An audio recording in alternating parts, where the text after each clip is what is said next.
Welcome, Maharaj. Our obeisances are dandavats to you. Thank you for joining this meeting. We are very excited and very happy to have your association, and we all hope some Harikatha. We are at your lotus feet listening. If you can hear us, please let us know. Maharaj, how's the sound? So far, I can't hear you, unfortunately, but I can see you. But the image seems to be frozen. Can you see me right now? I can hear you. Thank you. Okay, wonderful. And Thank you so much. yes. Thank you for kindly inviting me. This isn't qualification, but I'm fortunate to have great well-wishers and devotees such as yourself. And so I'm here in Chiang Mai, in our little temple, and trying to move forward in association of some devotees. So we have a couple questions so far. We have quite a few participants, almost 30 devotees participating in this meeting. And first question we received from Rupa Nuga Prabhu. He asks, what does kavaca mean? It's a good question, because we always have different meaning, because everything external and internal. Kavacha means special blessing, special protection. But sometimes because we don't believe in Krishna, so we have to believe in a little piece of metal or something has been given to us. Or sometimes we understand besides this piece of metal, there's some special spiritual energy. So for those who doesn't have proper faith, kavacha is something physical, something they can feel, they can believe in. It's just like, you know, if you don't have internet, you need device to feel it, to believe it. But if you know internet exists everywhere, you don't really need device. Like there's no point of being. So everything is based on consciousness. We need to be connected with consciously. And Krishna say to his devotees, I will protect you. So whatever you're, like in Vrindavan, when devotees are doing different activities, they think, oh, Krishna is just a little boy. I'm stronger than Krishna. I'm smarter than Krishna. But when some trouble comes, Vrindavan devotees, they never have kavachas. They always think about Krishna, Krishna, Krishna, Hare Krishna, Krishna save me, Krishna protect me. So these are Jan. So these are the principle of devotion. So if we don't have real devotion, then we need to buy something else, kavacha, you know, some knife, gun, whatever. And that might be needed at a certain point of our life. But if we have devotion to Krishna, we don't need it, all these things. All we need is, you know, protection of Krishna, the faith, the belief. And that's what appeared to be is very important for us. Just 1 second, I'm turning off my microphone. Next question. Yes, Maharaj, thank you. Next question is from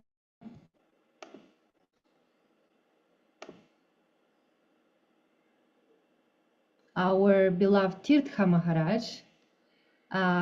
Would you please tell us, how must we celebrate Radharani and Lalita Saptami?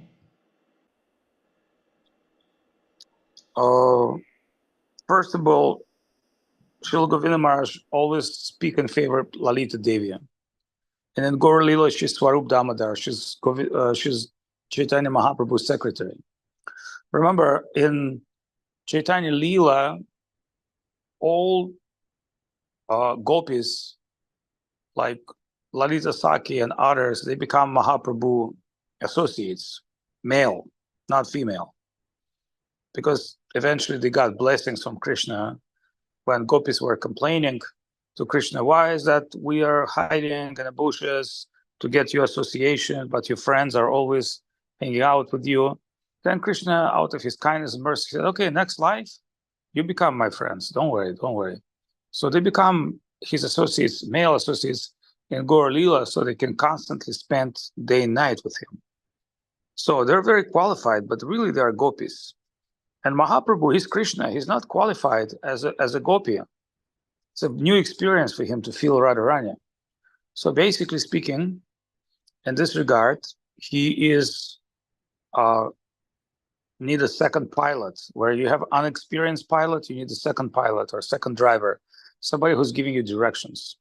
So Swarup Damodar and all these other wonderful devotees, they're the experienced guides of Krishna, who's become Chaitanya into world of love. This is very important to understand, because it gets emphasis from Krishna himself to Krishna who wants to taste Krishna consciousness. Because really, Krishna, normally, he received devotion. But in Gaur Lila, it says Udbodak Lila or Bhajan Lila, where Chaitanya Mahaprabhu coming as a Krishna, but in the form of devotee, in the form of Vaishnava, in the form of Guru, to experience Krishna consciousness. So now you say, well, you know, he's coming as a Guru, but he's not experienced Krishna consciousness good enough. Well, that's true, because even he, who is Krishna himself, must have a Guru in spiritual life, somebody who will give him deeper insight, deeper guidance into Krishna consciousness. That's why Guru is not a formal position in Krishna consciousness. However, they're like, some gurus are formal. They're like, okay, I'm giving you blessing, I'm giving you this, that. That's okay, that's fine. But in a deep understanding of what Krishna consciousness really is, we understand it can't be really perceived without Guru. Even Krishna, when he wants to become Gaura avatar, he has to, you know, feel that, sorry, it's just better light. So he has to feel that without Guru, he can't really make it. So this is very important. So Lalita and Radharani, they're the two persons who we worship. We worship Radharani, but why do we worship Lalita? Because Radharani exclusively dedicated to worship of Krishna, and Lalita to worship everybody else. Just like Krishna and Balaram. Krishna is enjoyer, he's called Vishoy Abhiman. And Balaram, he source of everything. That's why he calls Seva Abhiman, he serve. He become Vrindavan, cows, the souls, the material world, the spiritual world, everything. Everything comes out of Krishna, but eventually technically out of Balaram. That's why, you know, Balaram is also Guru Tattva, very important. But in Madhurya Rasa, Balaram is not present directly. He's present as Ananga Manjari, as a younger sister of Radharani, because that's a female domain. It's the love of female. Female love represents ultimate love and sacrifice, not the male love, the female. And so that means giving of love. And in this regard, Radharani and Lalita and the gopis are supreme object of worship for us, because we're trying to get their mercy, we're trying to get their grace, and learn from them how to love Krishna and how to serve Krishna. Does it make sense? Hello? Yes, Maharaj, it does. It does make a lot of sense. Thank you. Right. So I'm not somebody to teach you. I'm just reminding you and reporting to you. So it's not that I'm such an advanced person who really knows the deep. No, that's what I've heard from our gurus. That's what Gaudiya Sampradaya is. It's not about worship of Krishna. Everybody worships Krishna this way or another way, but we're worshiping devotees of Krishna. The highest devotees of Krishna is Srimati Radharani, is Lalita Devi. So when their appearance coming, it's very, very intimate. Like Jatmashtami, everybody celebrates. Everybody knows Krishna. But like, for instance, everybody celebrates birthday of king, but the birthday of queen is celebrated inside the palace. So that's why these are very inside celebrations. They're very intimate, they're very important, they're very deep. And our appreciation must be very deep. How can we have deep appreciation of such a great devotees? Again, it's by grace of Krishna and Guru. we can hear something from this and we can represent. So it's not like I'm expert on Bhakti Yoga and I will explain you everything what you need to do. It doesn't work this way. And in fact, all these feelings of importance and I know this, I know that, it's just representation of our ego. So if we remove this ego, we really realize that nothing can be done without mercy of devotees and Vaishnavas. And that's what Krishna consciousness is all about. We are struggling until we get mercy wave. It's just like surfing, right? We're struggling, we're swimming, we're shouting. Because somebody say, well, if mercy is not depending on us, it's mercy of the wave, why I have to swim? No, if you really know what the surfing is, you swim, you work until you catch the wave. But if you don't work, you never catch the wave. So this is spiritual surfing. You're swimming, you're working out, you're trying hard to serve. You may not be successful, but one way or another, if you're swimming, the wave will catch you and move you. And how far you can go in the wave, it's depending on your skills. So that means you need the wave of mercy and you need skills of service. So then it makes sense why we need to try to serve. Rather to say, oh, okay, I'm not so qualified, I do nothing. If Krishna will, he can make me pure devotee. If there's no Krishna will, he can do whatever he wants. It doesn't work this way. So that's what I'm trying to represent here. And if you have any alternative way, you can tell me. Maybe there any other way you can get Krishna consciousness. I don't know how you can get Krishna consciousness other way and without mercy of Vaishnava and devotees. I really appreciate that analogy, that metaphor that you just offered about the surfing. If I may add to that, like when you surf, you need to be on the right spot, on that spot where the wave, stands. And it's always easier to find when you see like more experienced, we can say, senior surfers, with those who already been practicing. They know where to expect the wave, and if you get closer to them, you're always on the right spot. Okay, so let's open the surfing school and Portugal. How about surfing school in Chiang Mai? Well, we can surf in our pond, our swimming pool, because we got to start somewhere. In your presence, Maharaj, the wave never stops. It's just continuous flow of waves. So we are very lucky here. That's why I think you're correct. You said it's continuous waves of flow. That's what I feel about myself. But anyway, yeah, you're right. The flow is also come by waves. So everything comes by waves, the flow and the success. Any other questions? Sure, Maharaj, certainly. We have a question from Yashoda Nandan Prabhu from Kiev. He offers you his dandavats. So I'm gonna quote his message. Please accept my obeisances, Gurudev. Please advise how and where we can find a power and energy to forgive misdeeds of other people and recognize Krishna in the heart of everyone. And one more question. Yeah, let's start with this important. Okay. See, you have to have a little humility because you're no one to forgive, God forgiving everybody. See, when you're in a position that you're a forgiver, you're kind of like supreme perfect being. But once you realize your own imperfection, then you understand it's not that I have to forgive. Whatever bad came to me as a reaction of my own karma. Aham durishami duranta param tamo mukundam eva. It says in the Bhagavatam. So etam sapastayam paratam nishtam. I will overcome all the troubles by doing my service. And one should understand, whatever happens negative to us, it's just reaction for our own misdeeds. So this idea is somebody's treating me bad or wrong.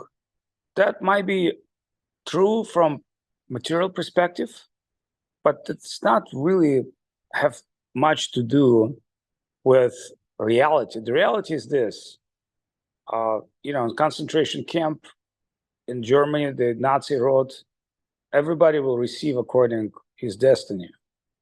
So whatever we will receive in this life, whether good and bad, is the will of karma. But when devotee receives devotion, he understands devotion is beyond karma, because karma, it's equal action and reaction, but the devotion is mercy. So we're praying for mercy, not for good, bad karma. And if we want to get mercy, we have to be humble and, take it down and be more realistic of what and how we have to approach ourselves. Otherwise, it sounds like we're amazing spiritual beings and everybody else troubleshooters around us. It doesn't work this way.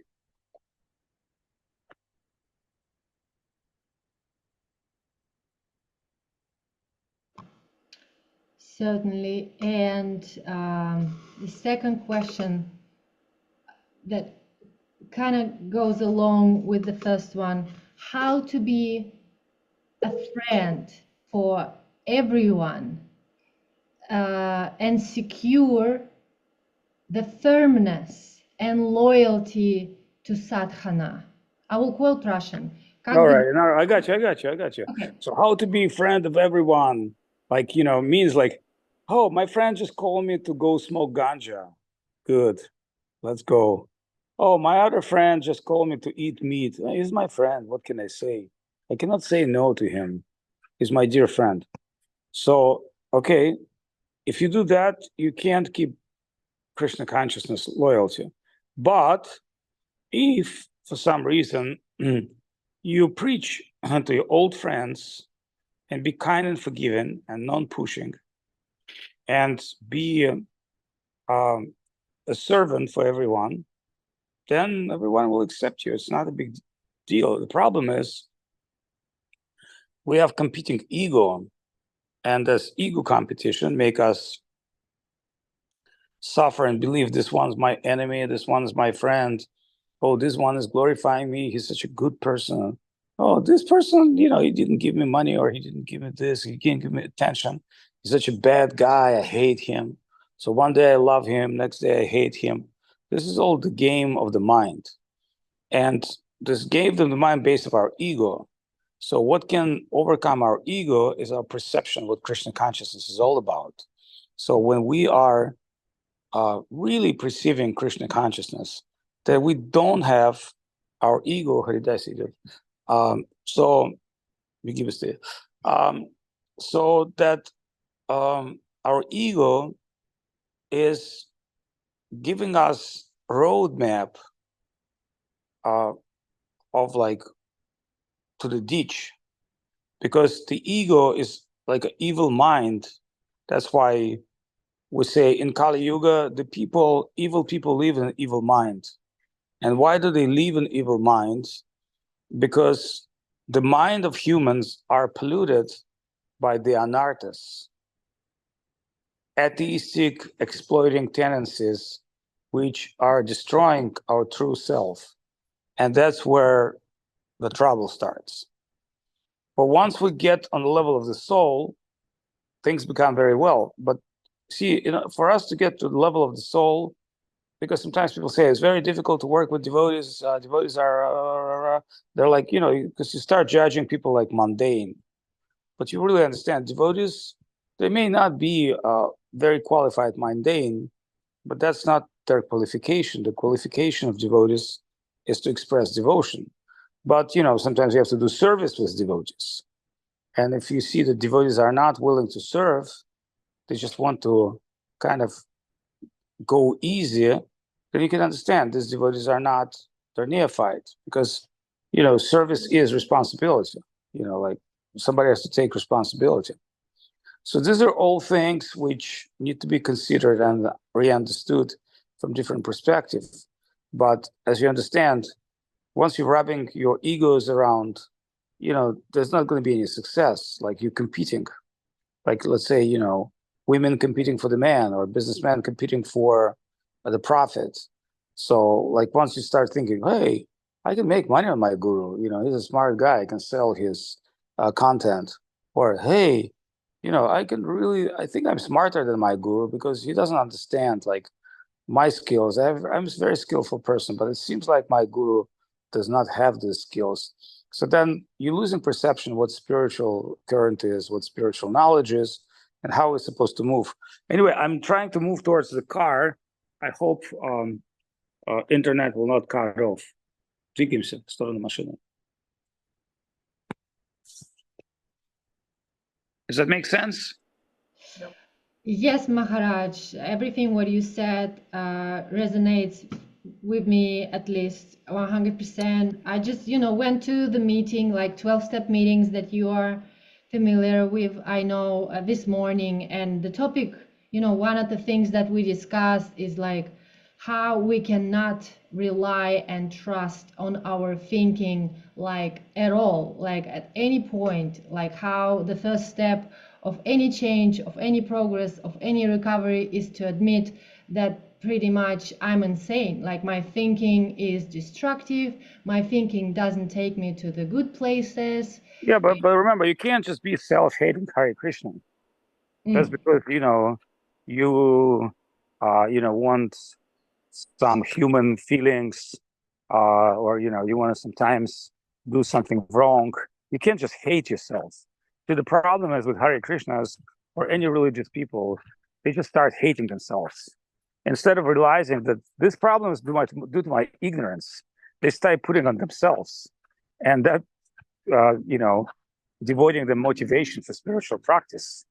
It's like when you're sick and let's say you're taking cancer medicine, sometimes you have good days, sometimes you have bad days, but you just have to realize, hey, I'm chronically ill. I have to start taking medicine, it's a deadly disease, but I'm moving forward towards perfection. And if I will do it long enough, good enough,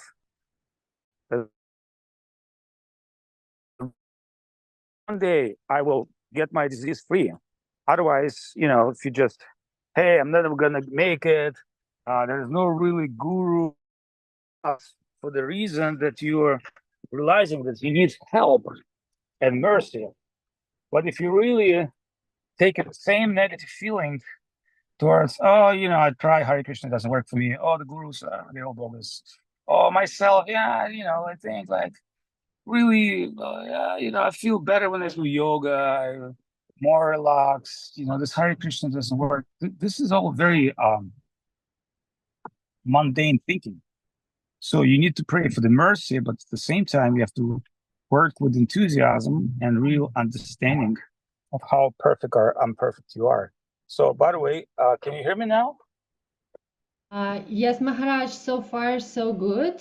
Yeah, it's Wonderful. quite So good. I'm start moving in the car for the next meeting, but maybe some moments where my reception will be dropped, but don't worry, I will be regain my reception by your grace and the grace of internet. Yeah, I know exactly where it's gonna drop. I think it's in 5 minutes, around 5 minutes time, but we will be it's not gonna drop for long, it's gonna drop for minutes. So yeah. Any other questions or comments? Any donations? Okay, dear devotees, it's again this precious opportunity to ask Swami Avadhut direct questions. So please don't hesitate, don't be shy. You're welcome to text in Russian or English in a message box, or just raise your hand. I'm happy to translate if you speak Russian. Maharaj, can you hear us now? Yeah, I think I do. Okay, so we have a question from Priya Bhakta Prabhu. What about Srila Bhaktivinoda Thakura saying patience in practicing life? I started to worship Lord Krishna at age of 15. Now I'm nearly 50. The Vaishnava live on my head. Yet I am conditioned. Yet the only beauty I see in the world is connected to the Vaishnava. What can I say? Congratulations. What's the question? The question is, Maharaj, is it cheap to see the Lord in every soul? Well, And rhetorical. if you advance Mayavadi practitioner, it's the goal. But if you're a devotee, this is okay. But this is not the highest achievement. Remember, by definition, bhav, Krishna prem, that's what devotees, the highest devotees experience. They're not really satisfied with understanding of God's everywhere. But what they are is they feel that they have personal relationship with the Supreme towards service. I think just about here we're supposed to drop reception. Can you still hear me? Yes, so far so good, Maharaj. Okay, so as you understand, it's not like, hey, I see God everywhere. So, wonderful, good for you. It's a wonderful achievement. But do you have relationship with devotees of Krishna? Because without deep relationship with true devotees of Krishna, you will not be able to enter Vrindavan. Even Goddess Lakshmi cannot come to Vrindavan. So there are so many levels of Krishna consciousness which you have to overcome before you become qualified to live in the land of love, Vrindavan. So whatever the temporary achievements you have, whether the yogic perfection or Vaidika marga perfection, they're still just temporarily step-by-step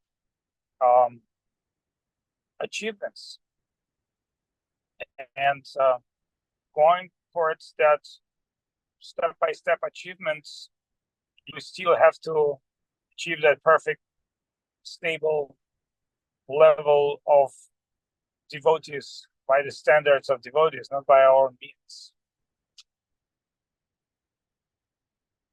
I hope I didn't discourage anyone. I have really bad mouth, but I didn't mean to offend anyone. I'm just trying to explain, as Chaitanya Mahaprabhu said, always think deeper, go deeper. Mm-hmm. But, according to the level of your realization, it's good. Whatever understanding about Krishna you're coming to feel and experience, that's good. But always think, well, there must be something else. There must be something deeper.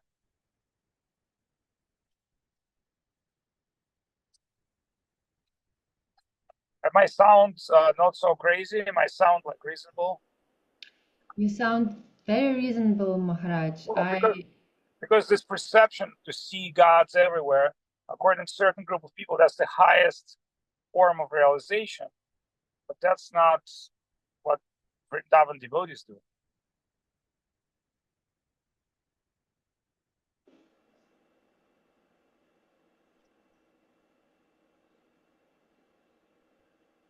I appreciate what you said about, appreciating like any kind of, I guess, attempt. That's one of the things that I try to remind myself, like remembering that whatever level, whatever spiritual path, whatever religion one's practicing, like I appreciate it because this person is trying to find some answers. They're trying to find some purpose. They're trying to, somehow, focus on the higher realms of existence. And for me, it's always like I worship that. I respect it. Wonderful, wonderful. You're so fortunate. See, I appreciate your appreciation that you appreciate what I appreciate. But the most point is what I'm trying to explain to that person, that high level advanced Mayavadi yogi might not appreciate Krishna and Vrindavan. He may like it. He may say, yeah, it's a wonderful thing. but he doesn't have a heart for it. So it's all where your heart is lying to. It's not about mind, because the mind is always looking for diversity or unity, whatever it is, but the heart is in the right spot. So we're trying to be heart conscious devotee, not mind conscious. You know, remember, mind consciousness, it's a certain consciousness, but the heart consciousness, it's the substantial consciousness, because it's connected with our feelings and our existence. I hope I made a clear point between mind consciousness and heart consciousness. Yes, Maharaj. Priya Bhakta Prabhu responded to your share. Thank you, Srila Maharaj. And we have question. I hope you can hear us, Maharaj. Because now your image is frozen. Maybe you are. Somebody can write this down. It's actually good. It just came up. I'll probably send my next lecture. Wonderful. I'm driving, but I can still hear you. Okay, wonderful. So we have one more question from Rama. It's in Ukrainian, so my apologies if I make some mistake in translating it, but I'll try. So I'm gonna quote it in English. Maharaj, Dandavat pranams. Please share how prayers of Kunti can help us in this hour, and how we can remember God, the Lord, and never forget Him. So how prayers of Kunti can help us, and how we can remember the Lord and never forget Him. In this hour, she means, I guess, the circumstance Ukraine is in. Yeah, well, remember, Indians, they born with Mahabharata. They kind of like hear it from their childhood. They don't really know what it is. Not everybody knows what it is, but they know enough to know the Kunti, Arjuna, and their grandmother, their father, their teacher, their school tell them. But really, that's why I'm working on the Mahabharata project, because nobody really knows deep enough those characters. Because if you really study storytelling, filtered through modern storytellers like John Truby, 22 Steps, you will understand that the most important is to always inquire, ask question about each character of the drama, why he's acting this way, what's his motivation, what's his weak part, what's his strong part, how he's changing. And the answer is everybody's changing by overcoming challenges and difficulties. And if the path of truth is so easy, why very few people follow that? And so many people try. So this is important to understand about Kunti, because if we don't understand who Kunti is and what was her life, what was her drama, how much she has to suffer, losing a husband, being kicked out of kingdom, hiding in the forest, seeing death of her grandsons, like she had, according common people, the most horrible life. That very few people want to say, hey, would you like to be queen? Yeah, I like. Yeah, but you're gonna go through so many troubles. No, I don't want to be. Thank you. I don't want to be queen. I just want to make money and enjoy with my own life, like being public person and serve others and sacrifice for others and suffer for others. I'm not ready for it. But what really motivates you to do all these things, to become who you are, is devotion to Krishna. Remember, you can't be like that without higher connecting with a higher source, higher power. And it's not superficial connection. It's real, true connection. Real, true connection means actually devotion and willingness to sacrifice, not blah, blah, blah. We're not talking about blah, blah sacrifice. We're talking about sacrifice on the level of the Queen Kunti. That's why her prayers are so important.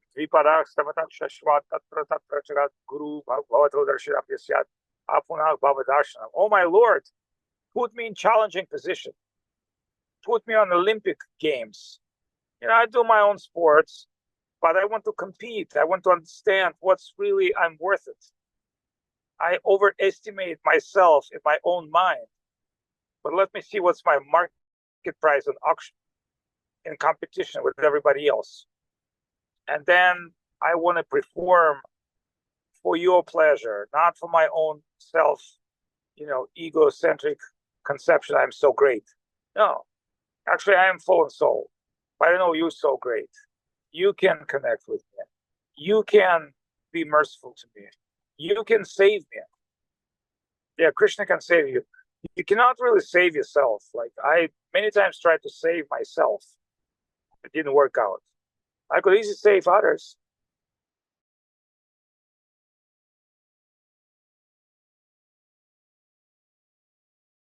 That I can do, no problem. You know, actually, but you know, you still have to use your energy to be saved.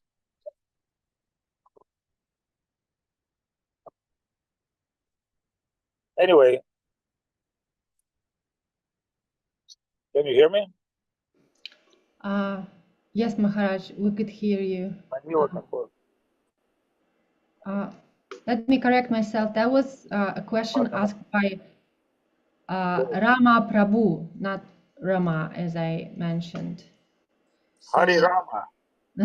Thank you for wonderful question, Prabhu. Very important.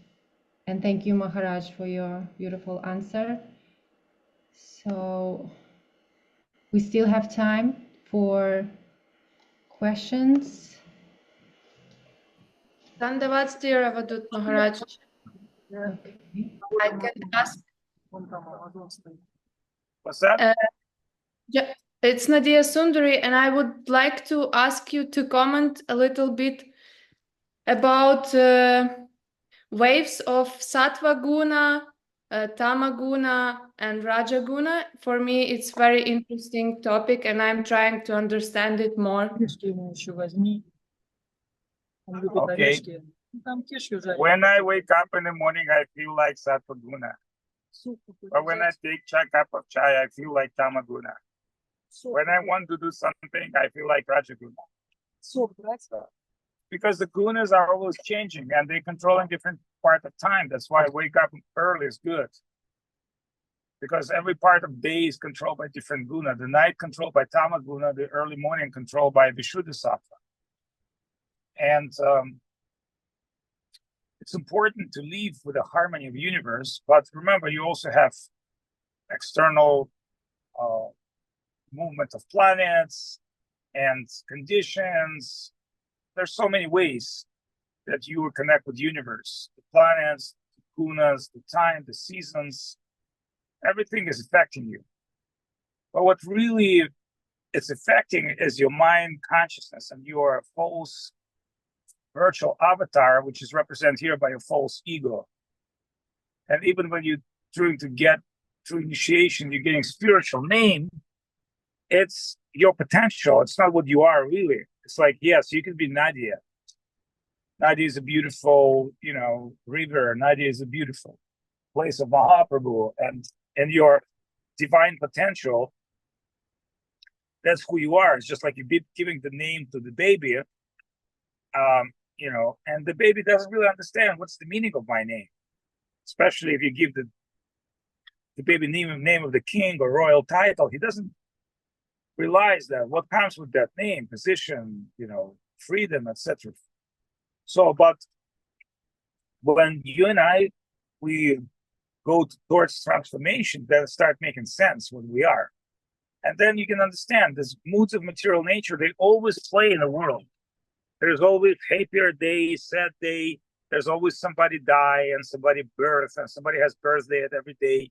It's like, you know, once you start realizing the nature of this world, then you can also understand that these moods are not really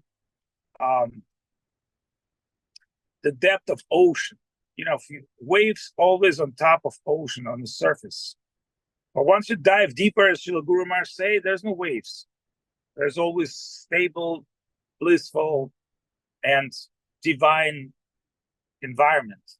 Just remember, like in the Matrix movie, when suddenly Neo realized he's a divine person. He's not part of this Matrix. He's not part of this material perception that the bullets are, no longer affecting him. How is that possible? Well, because the bullets are mundane. You are spiritual. So if you're realizing that you're consciousness, then they will not affect you until it's real, it's true. It has to be true. It can't be just be blah, blah, blah. So until this becomes true and real, we're under the surface of moods of material nature.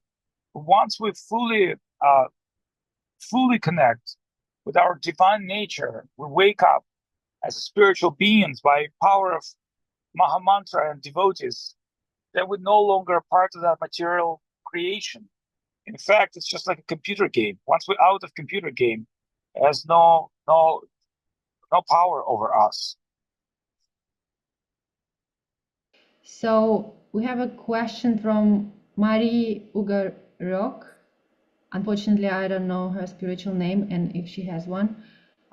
This may be a surface level, but can you speak about how to navigate conventions of devotee etiquette in the situation where it feels contrary to one's individual nature?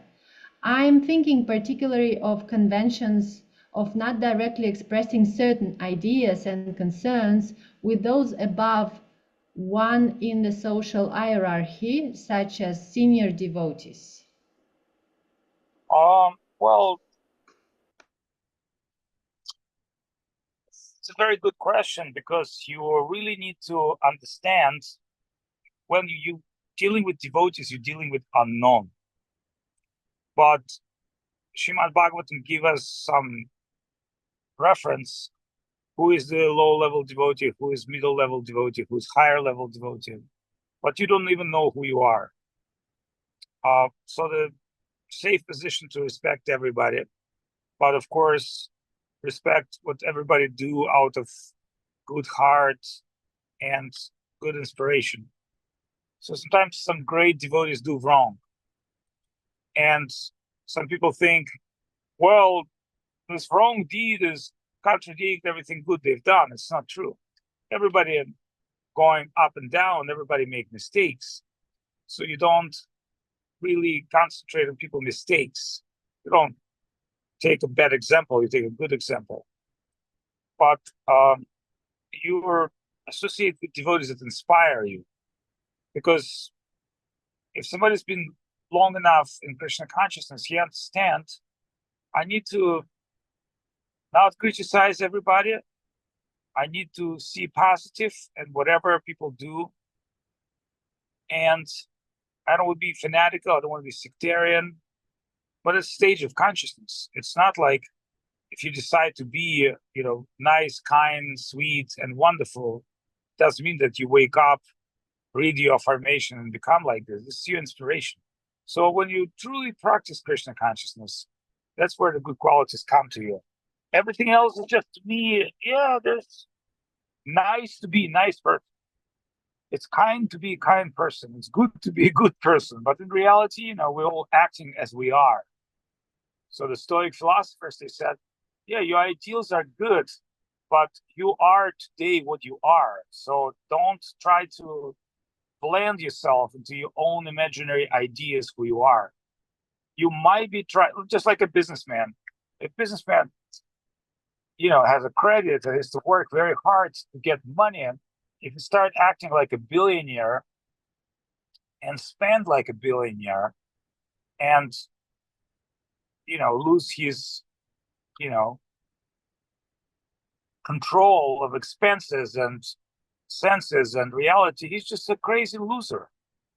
So, you know, so in my spiritual life, I've done many mistakes. I do many mistakes. And I know. So when I'm not humble enough, and I'm too much carried away by my ego, I'm suffering from it. So is everybody else. I mean, I'm not trying to say everybody's like me. No, I'm just trying to say it's a very common thing for everyone.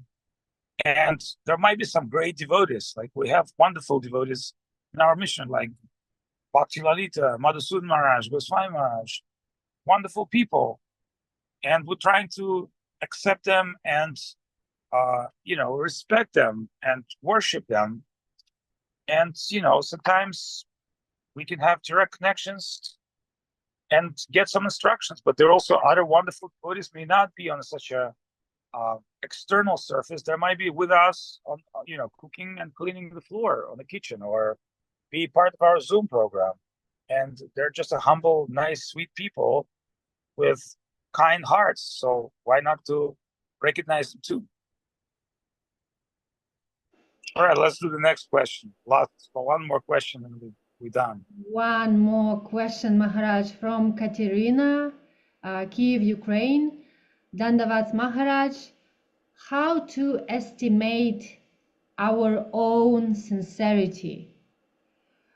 Everyone has a tendency for self-deception, justification. How we can distinguish the sincerity from the faulty emotions? All right, so you apply to Swami Avadhut directly, submit $200 and fill out self-estimation application. In our agency, we estimate everybody according to reality. So that sounds nice. If I could do that and estimate myself with, application, I would say, yeah, that's a possibility. But really, Krishna and Guru will estimate us. So, we can check certain points in our application and realize that we're not really liberated souls. But remember, that's not why Krishna counts things. Krishna also counts things from many different perspectives. One of his perspective, he might be thinking, hey, this person's sincere. I like him. Or, hey, this Swami, just become bogus guy. Forget about him for millions of years. Let him play his little La La Land, his guru thing. So that's why, there are different situations and different judgments the way Krishna wants to estimate you. I hope I didn't discourage anybody.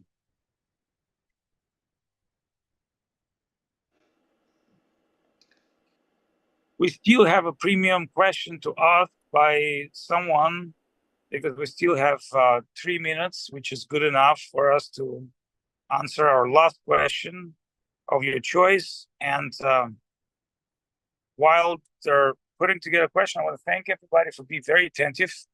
It's 1 hour of deep exchange between myself and yourself. I hope in this mining, like, crypto consciousness, mining, everybody is trying to, go through certain things and certain realizations coming up and certain new ideas coming up. This is the creative spiritual progress. And that's how we all have to accept the thinking, dynamic thinking. So any more questions? We have message from Marie Ugarok. She thanks you, Maharaj, and she says that it feels like it will be very helpful. I guess she means your answer once I have taken some time to digest it.